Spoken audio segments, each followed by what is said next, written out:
85 वर्ष लगभग इस यज्ञ को हो गए। बाबा का जो मैसेज है, पुरानी दुनिया का विनाश, नई दुनिया की स्थापना, लगभग कह सकते हैं कि पूरे विश्व में ये मैसेज 80-85 वर्ष में लगभग पहुंच गया है ना। जो थोड़ा बहुत रहा है और पहुंच जाएगा तो साधन बहुत हैं। भगवान ने एक मैसेज दिया कि पुरानी दुनिया का विनाश, नई दुनिया की स्थापना। 5000 वर्ष के बाद बाबा आते हैं, सृष्टि का परिवर्तन होता है।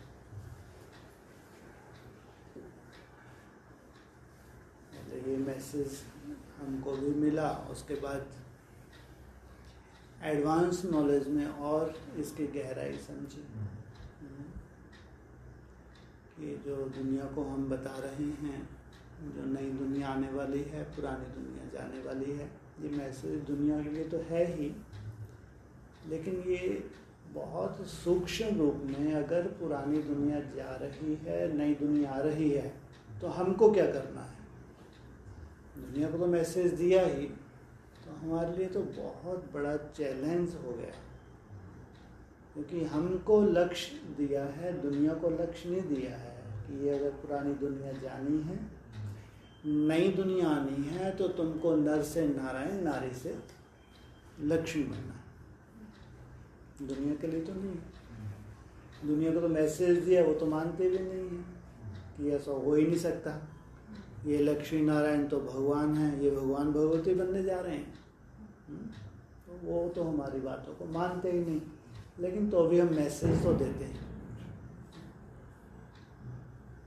एडवांस नॉलेज में ये बहुत अच्छा बताया गया कि जो नई दुनिया है, जो वंडर ऑफ द वर्ल्ड है, जिसको पूरी दुनिया देखेगी, सुनेगी, जानेगी, ऐसा नहीं 37 के बाद होगा। 37 से पहले ही वो अजूबा, वंडर ऑफ द वर्ल्ड, जैसे 7 अजूबे हैं, तो उन्हें वास्तव में वंडर ऑफ द वर्ल्ड तो स्वर्ग होगा, जिसकी कोई कल्पना भी नहीं कर सकता। कि स्वर्ग कहते तो हैं, हिंदू धर्म में भी है, स्वर्ग गए, स्वर्ग सिधार गए, और हेवन में जाना क्रिश्चियन धर्म में है, जन्नत में जाना मुस्लिम धर्म में है, अलग अलग धर्मों में। लेकिन वो जन्नत,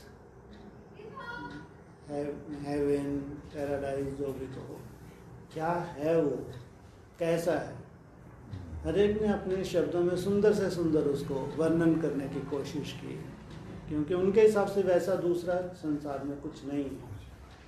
भगवान ने इस धरा पे जब वो जन्नत को बनाया था, पैराडाइज को बनाया, स्वर्ग को बनाया था, वही सच्ची दुनिया थी।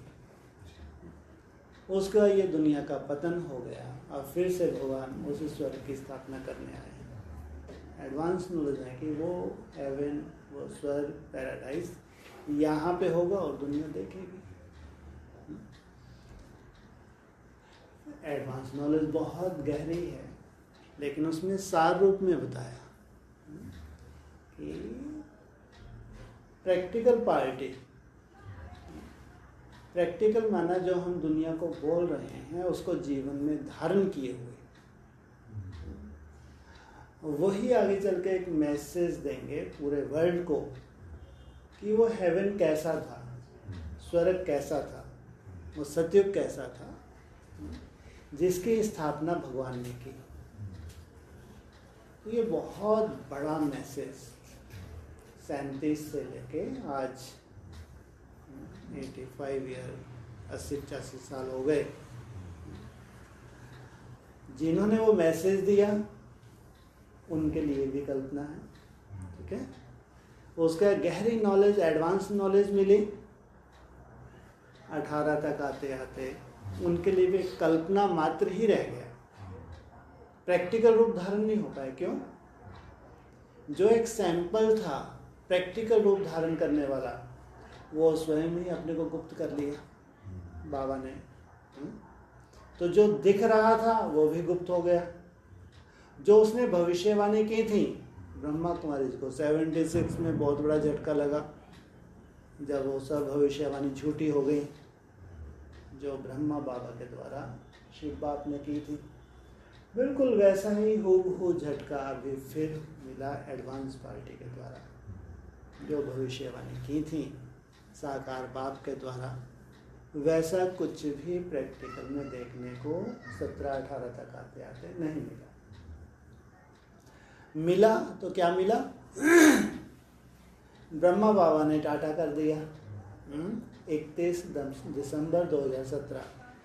इस वर्ष को क्या नाम दें पूछा बच्चों ने कि बाबा ये जो नया वर्ष आ रहा है 2018 इसको क्या टाइटल देंगे, क्या बताएं, इसके लिए क्या बोलेंगे? तो क्या बताया?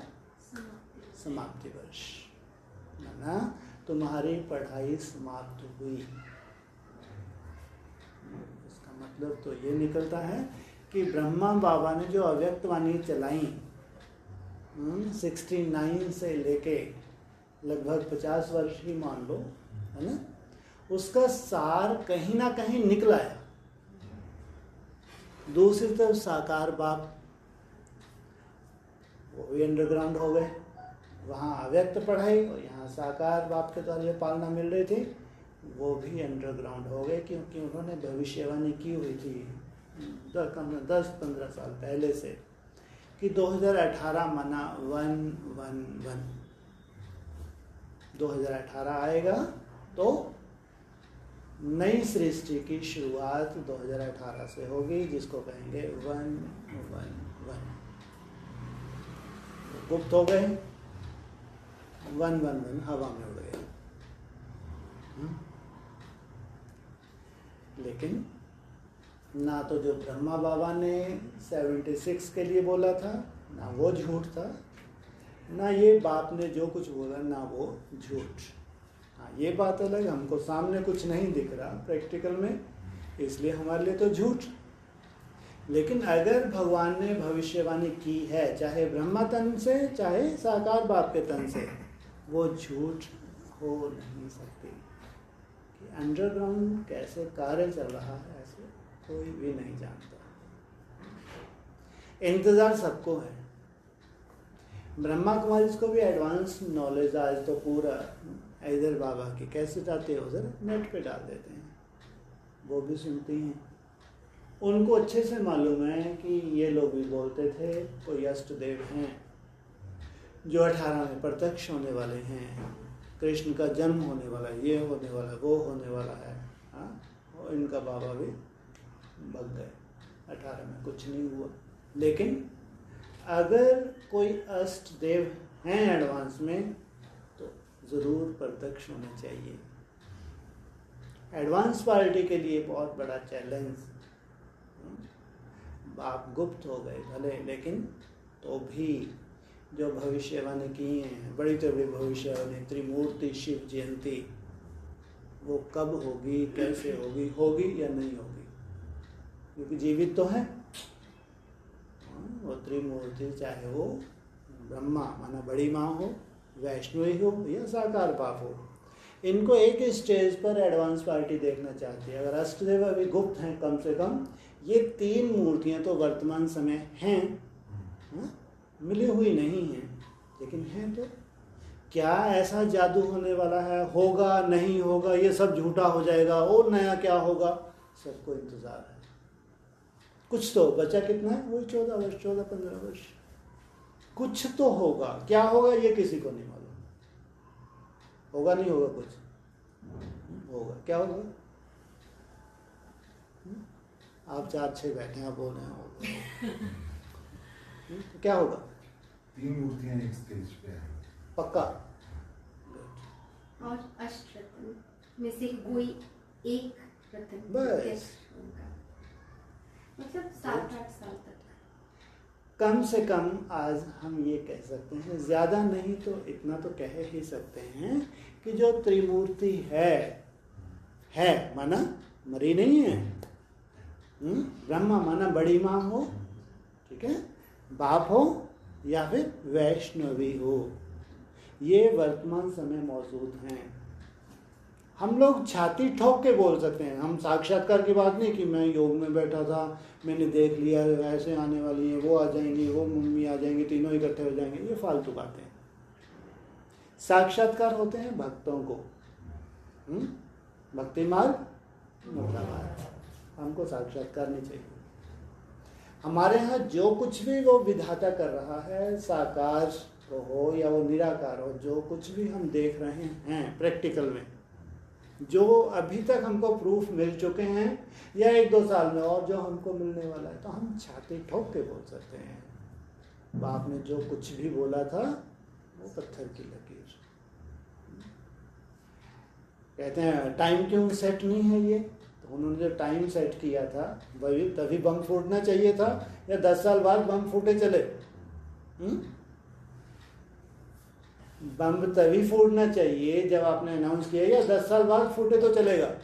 तभी फूटना चाहिए। हमने भी देखा जब हम वो सूतली बम लाते थे ना, तो आग लगाते, लेकिन वहां तक पहुंचने में टाइम लगता था, तो हम लोग तो डरते थे, अखबार में लपेट लेते थे, अखबार पे आग लगेगी, लगती लगती वहां तक पहुंचेगी, फिर वो बम तक फिर वो फटता था।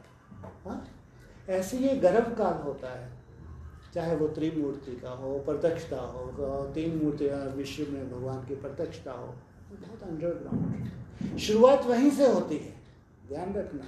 जैसे 66 में भविष्यवाणी झूठी हो गई थी, 76 में लेकिन हुई, जैसा उसको दिख रहा था वैसा ही हुई, लेकिन सबके लिए झूठी हो गई, है ना।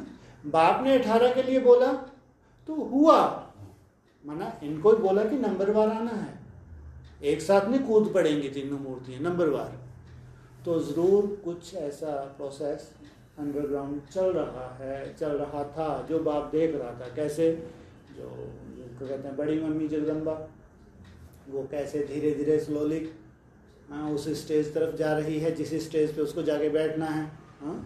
फिर वैष्णवी धीरे धीरे कैसे खिसक रही है उस स्टेज पे जा रही जहाँ उसको बैठना है। मैं तो कूद ही पड़ूंगा जब जाऊंगा। काम चल रहा है, दिख नहीं रहा, लेकिन विधाता का, भगवान का कार्य है। उसको समझना बहुत मुश्किल है, कार्य तो चल रहा है। सवाल ये है, भगवान का कार्य है वो तो चल रहा है, प्रत्यक्षता अपने समय पे है, होनी है, उसको कोई टाल नहीं सकता, लेकिन सवाल क्या आ रहा है, हम क्या कर रहे हैं? घूम फिर के बात यहाँ आ जाती है। ये सुंदर सीन हम देखेंगे, ये सुंदर सीन ब्रह्मा कुमारी देखेंगे, ये सुंदर सीन एडवांस पार्टी देखेंगे, है ना। कोई कोई तो भरतू होंगे उस वक्त, दोनों मुट्ठी में जैसे कि भरपूर कर लिया, लेकिन कोई कोई केवल देखते हैं। जैसे आज इंतज़ार है, इंतज़ाम तो बहुत कम बच्चे हैं जो कर रहे हैं, इंतज़ार तो लाखों ब्राह्मण कर रहे हैं, हजारों एडवांस पार्टी के और ब्रह्मा को लाखों इंतज़ार कर रहे हैं, लेकिन इंतज़ाम करने वाले कम से कम, अगर हम इस सच्चाई के लास्ट तक पहुंच रहे हैं, हम ये चर्चा कर सकते हैं, बैठ के नहीं कर सकते। हम उस सच्चाई के बहुत करीब हैं, जिस सच्चाई को एडवांस पार्टी को जानना है, जिस सच्चाई को ब्रह्मा कुमारीज को जानना है, उस सच्चाई को आज हम जानते जा रहे हैं। इतने ज्ञानी तो आत्मा तो हम बैठे नहीं बैठे। हाँ, जिस सच्चाई को एडवांस पार्टी को जानना है, कब तक जानना है, कब तक जानेगी एडवांस पार्टी? 26 के बाद, है ना, जब बाबा आएंगे तब जानेंगे एडवांस पार्टी, और ब्रह्मा कुमारी उसके बाद जानेंगे। और हम अभी धीरे धीरे वो पूरा भगवान का कार्य कैसे हो रहा है स्टेप। हम लोग भी कठपुतलियां हैं, ऐसे नहीं कि हम कोई बहुत बड़ा पहाड़ उठा रहे हैं, नहीं, बिल्कुल। हाँ, हम याद कर रहे हैं सच्चे दिल से, सच्चे दिल पर साहब राजी, उसका कार्य साक्षी होके देख रहे हैं, साक्षी होके कि उसका कार्य कैसे हो रहा है, साक्षी होके देख रहे हैं। कितनी बड़ी बात है, इतना बड़ा कार्य है, अगर साक्षी होके हम सबसे पहले देख रहे हैं, और फिर ये भी जानते हैं 26 से 27 में जो समय आने वाला है, आप जितने भी बड़े बड़े कुछ भी कर लो, कुछ भी पूरी ताकत लगा दो, कोई बड़ा बिजनेस करने के लिए, कोई बहुत बड़े बड़े पोस्ट पे जाने के लिए, कोई बड़ा बड़ा अपना, और जो भी आपको लगता है जीवन में, अगर आपने ये 6-7 साल में लौकिक दुनिया के हिसाब से बहुत बड़ी अचीवमेंट अगर हो भी गई, टाइम फेस होने वाली है। अगर हो भी गई कोई बहुत बड़ी, आपने दुनिया के हिसाब से अगर कर लिया, माना ताकत तो लगाते हैं ना, है ना, अपने हिसाब से होते हैं, अपने अपने संकल्प होते हैं। संकल्प बुरी चीज़ नहीं है। अगर आपको कोई संकल्प आता है, आप दुनिया में रह रहे हैं, उसको साकार, ठीक है, लेकिन बैलेंस।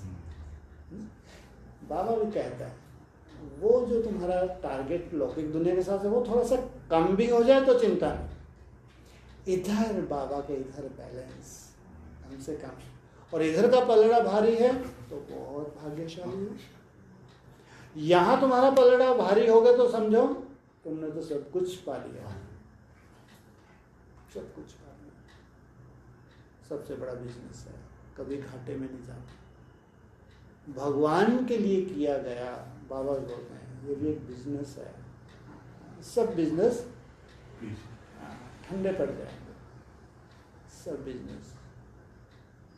ऐसा भी 7-8 साल में, ज़्यादा से ज़्यादा 14 वर्ष दे दो, इससे ज़्यादा तो कोई गुंजाइश नहीं है। इस बिजनेस को एक बहुत ब्रॉड रूप धारण करने के लिए ज़्यादा से ज़्यादा 14 वर्ष। वो बड़े से बड़ा बिजनेस जो 20-25 की बात कर रहा था, और खरबपति, उनको डैमेज होने के लिए ज़्यादा से ज़्यादा 14 वर्ष। अब ये करोड़पतियों की तो कोई बात ही नहीं है, तो अब भी धीरे धीरे 7 साल के बाद क्या स्थिति है भगवान जाने। माना अगर सबको भगवान को ढूंढना है, सबको बड़े से बड़ा अगर अटैक आना है, क्योंकि ये लास्ट सीन है, ये ऐसे सीन फिर आनी है। 5000 वर्ष में एक ही बार ये सीन आनी है। 2500 वर्ष पहले एक सीन आई थी, कहते हैं वो आधा विनाश था। 2500 वर्ष पहले जब त्रेता युग समाप्त हुआ तब बहुत बड़ा अर्थक्वेक हुआ था, लेकिन अर्ध विनाश था वो, अभी संपूर्ण विनाश। उस संपूर्ण विनाश का मतलब ये है कि इतना बड़ा परिवर्तन की हिस्ट्री में नहीं हुआ। बाकी बाबा ने कहा संपूर्ण दुनिया कभी विनाश नहीं होती है, लेकिन इतना बड़ा परिवर्तन होगा कि हिस्ट्री में नहीं हुआ। तो बाबा क्या कहते हैं, हरे को 500-700 करोड़ आत्माओं को कितना टॉर्चर होना है अभी। क्या बोलेंगे भगवान, अब तो ऊपर उठा ले।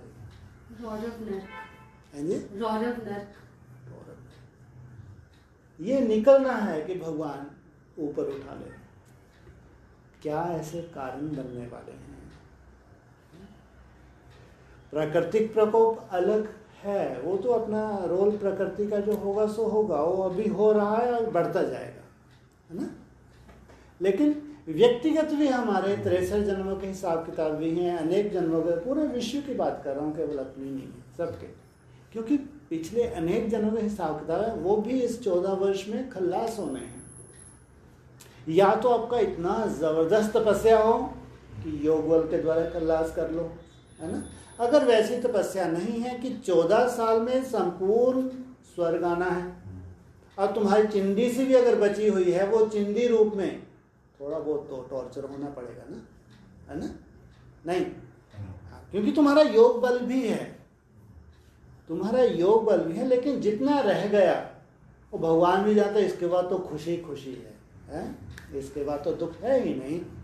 तो इतना थोड़ा सा अगर आ भी रहा है, वो तुम्हारे ही हिसाब किताब हैं, अलग से भगवान ने नहीं दिए हैं तुमको। तुमने चूंकि चुकतू तो करने थे 100% के हिसाब से तुम्हारी स्पीड नहीं थी, चुकतू तो किए तुमने, दूसरों की अपेक्षा बहुत मेहनत की तुमने, लेकिन 100% तक तो नहीं पहुंचे ना। 100% तक कितने पहुंचेंगे? 8। जो 100% वो केवल 8 ही होंगे, जिनको कोई सजा नहीं खाना, जिनको बताया जो पूरी सिविलाई बन जाएगी, वो अपने शरीर को ओरिजिनेट करके पहले सैंपल तैयार होंगे। भगवान जो दुनिया को दिखाएगा, ये है मेरी दुनिया। वो जो दुनिया भी 8 की तैयार हो गई, हमारे लिए फिर भगवान ने 40 वर्ष इतने सुंदर दुनिया दे दी, जहाँ दुख शांति नहीं है, जहाँ ऐसे तुमको मारा मारी नहीं करनी है, लगा रहे हैं बुद्धि भगवान में भग रही है वहाँ। इतना सुंदर तुमको वायुमंडल मिलने वाला है जिसकी तुम भी कल्पना नहीं कर सकते, इतना सुंदर वायुमंडल। एक तरफ नर्क, दूसरी तरफ तुम्हारा स्वर्ग, जहाँ दुख अशांति है।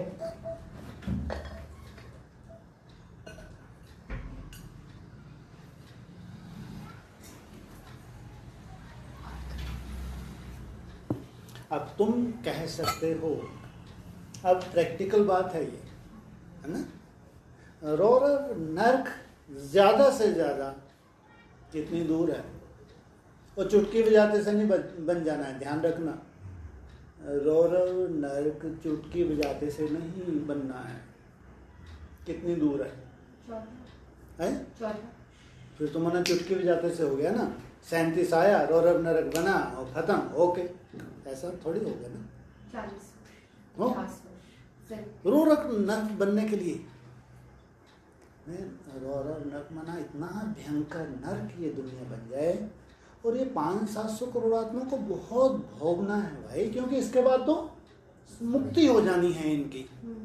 या तो तुम जीवन मुक्ति में आओगे या इनको मुक्त हो जाना है। सोचो कितना बड़ा ऑपरेशन है, पूरे वर्ल्ड की बात कर रहा हूं मैं, है ना, है ना। रौरव नरक की शुरुआत कब से होनी चाहिए कि 37 में अति हो गए, बस भगवान को भी लगेगा अब तो ये मेरे ही बच्चे हैं, अब तो बहुत हो गया, खत्म काम हो चुका है, शुरू हो चुका है। लेकिन अभी रौरव तो नहीं कहेंगे, अब तो फिर कोरोना जैसे खत्म होगा फिर हरे भरे हो गए सब बिजनेस भी धीरे धीरे, ये भी फिर प्लानिंग शुरू। कब से कहेंगे?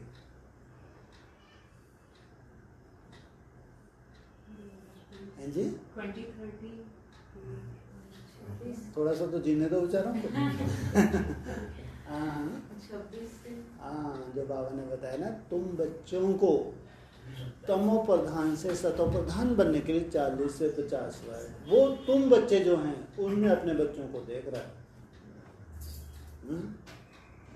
ज्यादा से ज्यादा टाइम दिया 50 वर्ष, 76 से 50 वर्ष, माना वो लास्ट 7-8 साल जो हैं 26-23 के बाद, उसकी मेरे को तो नहीं लगता कोई कल्पना कर सकता है कि अचानक क्या कुछ होगा कि ये रौरव नर्क बन जाएगा।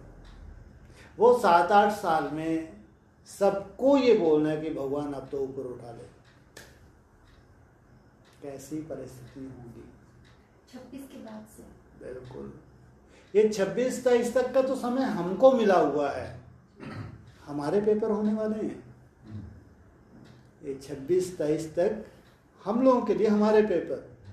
हाँ, वो तो फिर तुम साक्षियों के देखो या तुम रौरव नरक में धक्के खाओगे? हाँ, तब तो तुम साक्षी हो जाओगे, तब तो तुम हो सकता है बहुत सुंदर संगठन में चले जाओ।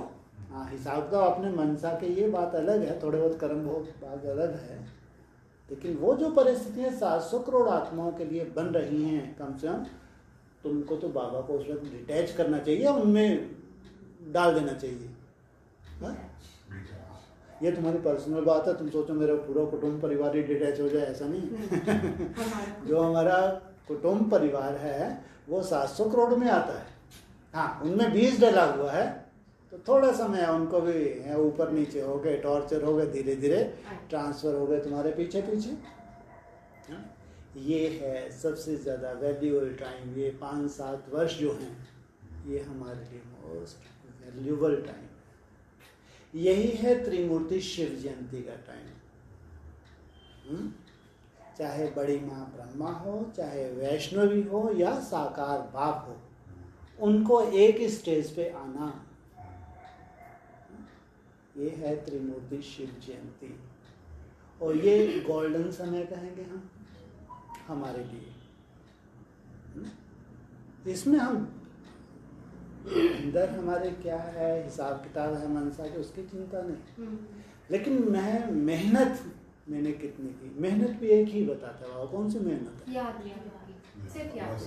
तो बाबा कहते भी हैं, मुरली में भी कहते हैं, तुमको एक ही तकलीफ देता हूँ बच्चे, बाप को याद करो। और कोई लफड़ेबाजी नहीं देता ना, मुझ बाप को याद करो। और इसी तुम्हारी याद में कितनी बड़ी सेवा समाई हुई है, ये तुमको भी नहीं मालूम। हमारे सामने कितना सुंदर नक्शा हमारे सामने। हाँ, एक तरफ हम ब्राह्मणों का संसार, एक तरफ दुनिया। हाँ, और हम इस संसार में जो भी सामने आ रहा नक्शा उसको देख पा रहे हैं। और हमको भी कोई भगवान ने काम नहीं छुड़वाया कि तुम नौकरी छोड़ो, ये छोड़ो, जाओ जंगल में जाके, कुछ नहीं। हाँ, वो सब करो, वो सब करते हुए भी मुझ बाप को याद करो, यही चाहता हूँ। अपनी तो तुम्हारी ड्यूटी है, परिवार के प्रति ड्यूटी निभाओ, लेकिन साक्षी होगी। एक ड्यूटी निभाना होता है अटैचमेंट पूर्वक। अटैचमेंट है बहुत ज़्यादा, तो जैसा परिस्थिति बनी वैसा फिर हम भी टॉर्चर होते हैं।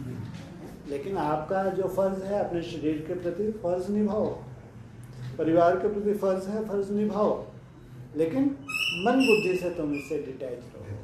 क्योंकि जितना तुम डिटैच रहोगे तुम्हारी जिम्मेवारी मैं निभा लूँगा। अब तुम अटैच होके करोगे तो तुम भी संकरण लगेगा नहीं लगेगा? लगेगा। ये कला हमको सीखनी है, ये समय हमको सफल करना है, ज़्यादा से ज़्यादा इस समय को हमको सफल करना है। और कितनी बड़ी प्राप्ति है ना। अब भी हम ब्रह्मा कुमारी तो कल्पना भी नहीं कर सकती। क्या इन आँखों से हम स्वर्ग देख सकती हैं कभी? क्योंकि हमारी दीदी दादी ने नहीं देखा। उनको लगता है शरीर छोड़ना है, अव्यक्त हो जाना है, फिर जाके सतयुग में जन्म लेना है। हमारे लिए ऐसा नहीं है। हम तो इसी शरीर को परिवर्तन करना है, हमारे लिए तो बहुत बड़ा चैलेंज है। इस तामसी शरीर को सात्विक बनाना। हमारे पास केवल एक पॉइंट है बस मुरली का। एक पॉइंट नहीं है, मुरली के 2 पॉइंट है। एक ब्रह्मा कुमारी का पॉइंट है। ब्रह्मा कुमारी क्या बोलती हैं?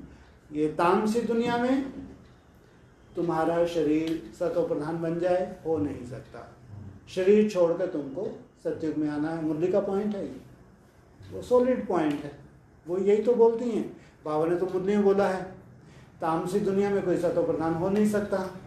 पहले ये प्रकृति के 5 तत्व सतो प्रधान बनेंगे, फिर हमको सतो प्रधान शरीर मिलेंगे। इसलिए उनको मालूम है शरीर छोड़ के जाना ही है। तुम्हारे पास भी पॉइंट है, मुरली में ही आया है।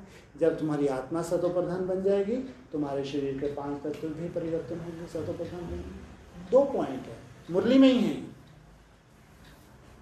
इसमें 2 तरह के बच्चे हैं। एक है जिनको कहा है गॉड गॉडेज मुरली में, तुम हो भगवान भगवती, तुम डायरेक्ट नर से नारायण, नारी से लक्ष्मी बनते हो। दूसरा पॉइंट बोला तुम हो देवी देवता। माना जो गॉड गॉडेज के द्वारा जिनका जन्म होगा योग बल के द्वारा, वो देवी देवता कहलाएंगे। जिनको टाइटल मिला गॉड गॉडेज का, वो जैसे कि भगवान भगवती कहलाएंगे। 2 कैटेगरी का, एक हो गए रचयिता, एक हो गए रचना। है एक ही परिवार है ना। एक परिवार में 2 कैटेगरी, एक रचना एक रचयिता। अब रचयिता के लिए तो बहुत बड़ा चैलेंज है। तामसी दुनिया में चारों तरफ तामसी वायुमंडल, 5 तत्व तामसी हैं। आपको अपने शरीर को परिवर्तन करना बहुत बड़ी बात है। माना आप साइंस को फेल करने जा रहे हैं, आप साइंस को चैलेंज करने जा रहे हैं। और ये मुरली में बोला, अव्यक्त ने बोला साइलेंस से साइंस को जीत लेंगे तुम। साइलेंस पावर साइंस को जीत लेगी। माना एक ऐसा समय आने वाला है साइंस हार जाएगी, उनके इन्वेंशन साइलेंस पावर के आगे कुछ भी नहीं होंगे। उनमें सबसे बड़ा यही चैलेंज है। साइंस नहीं मानती है कि तुम इसी शरीर को, जो भी वो अभी इंस्ट्रूमेंट बनाएंगे, हमारी जो परिभाषा है सतो प्रधान की, वो कहते हैं इस वायुमंडल में ऐसा हो नहीं सकता। साइंस भी यही बोलेगी। लेकिन भगवान जो बोल रहे हैं हम वो बोल रहे हैं। भगवान ये बोल रहे हैं कि नहीं, जब आत्मा 100% पावन बन जाएगी तो सबसे पहले वो अपने शरीर को प्रभावित करेगी। 100% जब आत्मा पावन बन जाएगी सबसे पहले उसका शरीर प्रभावित होगा, उसके शरीर को अब परिवर्तन होना है, ये भगवान कह रहा है। लेकिन 100% पावन बनने के लिए टाइम लगता है, कोई जादू नहीं होना है, जम दे जाम दे नहीं हो सकता, टाइम लगता है।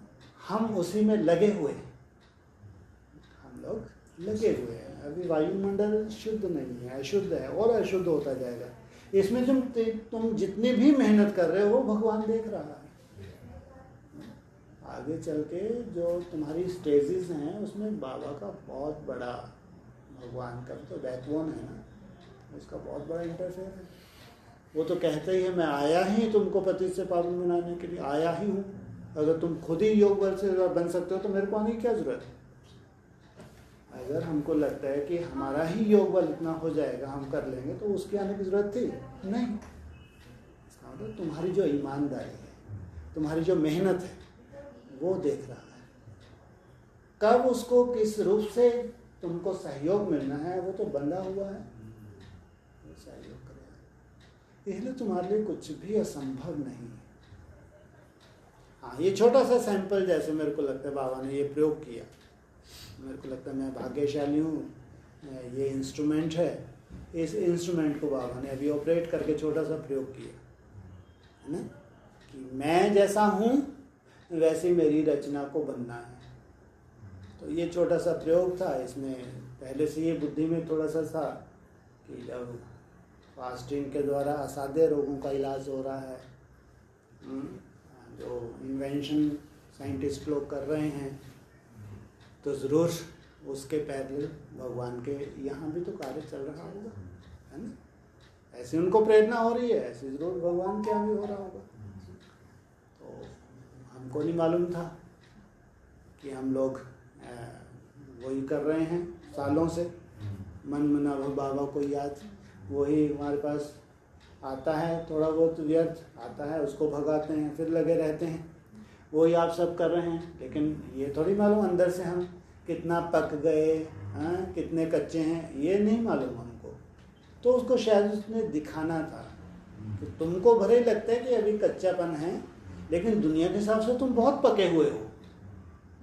ये जो प्रयोग हुआ है ना, तो इसमें तो मेरे को लगता है उसको ये दिखाना था कि तुमको लगता है भी कच्चापन है, लेकिन दुनिया के साथ तुम बहुत पके हुए हो। दुनिया तो आज कल्पना भी नहीं कर सकती कि हम लंबा समय फास्टिंग करें, कुछ भी ना खाएं, और फिर बॉडी भी आपकी प्रभावित ना हो, शरीर में भी वीकनेस ना आए। तो ये तो एक असंभव जैसा है ना। लेकिन हमारे लिए तो चमत्कार था कि हमने कभी ना, हमारी ऐसा पढ़ाई में कभी बाबा ने लंबा चौड़ा करके बताया कि ऐसे चल के तुमको कभी फास्टिंग भी करनी है, तो ऐसा ऐसा होगा जब तुम ऐसे तुम्हारी मनसा बन जाएगी। ऐसा कुछ भी नहीं था, अचानक ये सब हुआ। फास्टिंग अलग, फिर निर्जला। अब ये धीरे धीरे आप बुद्धि में ये संकल्प आ रहे हैं अभी, क्योंकि बाबा की जो अभी लेटेस्ट मुरलियाँ चल रही हैं बिल्कुल इसी से पैरेलल ही चल रही हैं। अभी जो परसों नरसों की मुरली सुनी, ये आत्मा के साथ साथ तुम्हारे शरीर के परिवर्तन के ऊपर से 2-4 पॉइंट्स जया ने भी भेजे थे, नए नए पॉइंट्स नेट पे डाले हुए हैं। तो लग रहा है बिल्कुल उसी दिशा में बाबा हमको ऑपरेट कर रहा है। अब ये समझ में आ रहा है, हालांकि पूरी तरह तो अब बाबा ही समझाएगा, लेकिन ऐसा थोड़ा सा जैसे कहते हैं ना, उसके बाबा के संकल्प को, बाबा के वाइब्रेशन टच होते हैं कि ये जो इंटरनल हमारा सिस्टम है इसमें बहुत बड़ा परिवर्तन योग बल के द्वारा होगा। लेकिन चमत्कार नहीं होगा, योग बल हमारी ऐसी स्टेज बन जाएगी, हम इजीली भूख को भी कंट्रोल कर लेंगे, प्यास को भी कंट्रोल कर लेंगे और निद्रा को भी कंट्रोल कर लेंगे आसानी से। हठ नहीं करेंगे हम, लेकिन ऐसी स्टेजेस पे पहुंच जाएंगे, भूख को भी, प्यास को भी और नींद को भी कंट्रोल कर लेंगे। तो उस वक्त केवल श्वास के द्वारा अंदर हमारे क्या चेंज होगा, कैसे पूरे हमारी बॉडी में सिस्टम को चेंज होना है, केवल शुद्ध ऑक्सीजन के द्वारा। ये ध्यान रखना, उसी स्टेज तक जाने से पहले कोई चमत्कार नहीं होना। माना भगवान कोई चमत्कार करने नहीं आया। हाँ ये है, अगर हमने शरीर भी छोड़ दिया तो ऐसा नहीं छोड़ेंगे जैसे दुनिया छोड़ेगी। बिल्कुल नहीं। हमारा शरीर छूट जाएगा, हमको मालूम ही नहीं पड़ेगा। ऐसा होगा जब हम याद की मेहनत करते हैं तो दुनिया जैसा हमारा कुछ भी जैसा दुनिया के साथ हो वैसा हमारे साथ नहीं होता। या तो हम उस स्टेज तक पहुंचेंगे, खुदा ना खास्ता अगर हमको चेंज भी होना है तो बहुत सुंदर शरीर लेके उसी दुनिया में आना है, उसी संगठन में आना है। तो हमारे तो दोनों हाथों में लड्डू, लेकिन ये लड्डू बेहतर है इसी शरीर से जाना कितना कुछ हम ये देख रहे हैं, है ना। ये देखते देखते उस दुनिया में जाना, ये बहुत वंडर है ना, बहुत एक अजूबा है। और यही लक्ष्य भगवान ने दिया तुमको, डायरेक्ट नर से नारायण और नारी से लक्ष्मी बनना है। ये शरीर का परिवर्तन। आज मेरे को लगता है ये चिंदी सी जो मेरे पकड़ में आई है, ये तो बहुत बड़ा बम हो गया ये जो चिंदी सी ही कहूँगा मैं, तो भगवान के साथ चिंदी सी है ये जो फास्टिंग की। आज अगर जैसे मैंने वहाँ भी बात की, मम्मा से बात की, तो उनके लिए तो बहुत बड़ी बात थी कि ये कैसे हो सकता है। क्योंकि ब्राह्मणों में ऐसा कभी सुना नहीं। हाँ, सन्यासियों में तो सुना है कि वो कंदराओं में, गुफाओं में हैं, है ना, वो कुछ नहीं खाते पीते, बर्फ़ में रहते हैं, ऐसा सबने सुना है। लेकिन अपने यहाँ तो ऐसी कोई लफड़ेबाजी नहीं है। तो अचानक ये नाटकबाजी हुई तो लगा यार सब लफड़े यहीं से शुरू होते हैं वो जो गुफा में कंदराओं में बैठे हैं तो उनकी शुरुआत भी कहाँ से होती है? ज़रूर संगम युग पे हमने किया है, तब तो शास्त्रों में लिखा तो आज वो लोग कर रहे हैं, है ना। लेकिन शुरुआत तो संगम युग से ही होती है ना। तो ये तो भगवान को जब हमारा एक बहुत बड़ा परिवर्तन करना था इस सृष्टि का, तब भगवान ने उस स्टेज पे हमको ले गया, हमारी मन बुद्धि को उस स्टेज पे ले गया। जब मन बुद्धि हमारे उस स्टेज पे चलेगी तब हमारे शरीर का परिवर्तन हुआ, तो सात्विक शरीर बने। उससे एक नई सृष्टि की नए सिरे से शुरुआत हुई। इतनी बड़ी गिफ्ट, कितनी बड़ी गिफ्ट है ना। ये जो अभी समय है जिसको अपन कहते हैं, ये ज़्यादा 14-15 साल का समय है, इसमें भी अपन लोग अपने अपने पुरुषार्थ में बिजी हैं, है ना। जब हम पुरुषार्थ में बिजी होते हैं समय कैसे निकल जाता है अपने को नहीं मालूम पड़ता। और फिर प्राकृतिक प्रकोप हुआ, कोई बाढ़ आई, भूकंप आया, तो हम उतने प्रभावित नहीं होते हैं जितनी दुनिया होती है। ऐसा नहीं कहते भगवान इनका मकान टूट जाएगा, मेरा नहीं टूटना चाहिए। हम ऐसे भक्त थोड़ी हैं, है ना। अब भूकंप है तो भूकंप ही है, हमारे दरार आती है, हम ठीक है उसको फिर ठीक ठाक करके फिर बढ़िया मस्त हो जाए, क्योंकि ये तो हमारे लिए कोई नई बात नहीं है। पहले से बाबा ने बताया, हम कोई हाथ जोड़ के थोड़ी बैठे नहीं टूटेगा, मैं बाबा का बच्चा हूँ, नहीं है ना। आया है तो हम भी झेलेंगे, लेकिन हम मनसा से टॉर्चर नहीं होते। ये जो हम बाबा ने बार बार हमको बताता है ऐसा होने वाला, ऐसा होने वाला है, जब वो हो जाता है तो हम साक्षी हो जाते हैं, हम आसानी से उसको झेल लेते हैं। भले कोरोना हो, आने वाला जो भी समय में अब कैसी कैसी बीमारियां फैले, कुछ भी हो, हम जानते हैं हमको इसी शरीर से जाना है, तो ठीक है, वो हिसाब किताब होगा तो आएगा। हम उतने प्रभावित कभी नहीं हो सकते जैसी दुनिया प्रभावित होती है। इसको कहेंगे हमारी विल पावर स्ट्रांग होती है, हमारा निश्चय बढ़ता जाता है। ये हमारा निश्चय ही है जो हमको हिलने नहीं देता। बाकी तो ठीक है, ट्रीटमेंट वो अपनी जगह है, और जो भी समय अनुसार समाधान करने होते हैं हम करते ही हैं। तो ये जो विकराल समय है वो भी हम भगवान की याद में, पुरुषार्थ में बिजी होकर निकाल देते हैं। और फिर अभी 7 साल के बाद हम जैसे जैसे साक्षी होते जाएंगे, फिर वो जब बड़े से बड़े भूकंप आने शुरू होंगे तब तो वो इतने साक्षी हो जाएंगे तो हम तो आनंद लेंगे। बाबा तो बोलते हैं जब चारों तरफ हाहाकार मची होगी तो तुम तो बहुत आनंद लेते हो। सोचो, जब चारों तरफ हाहाकार मची होगी तब तुम बहुत आनंद में रहते हो। ऐसा नहीं कि तुम्हारे 2-3 मंजिली बिल्डिंग तहस नहस नहीं होगी, लेकिन तुम्हारा आनंद नहीं जाता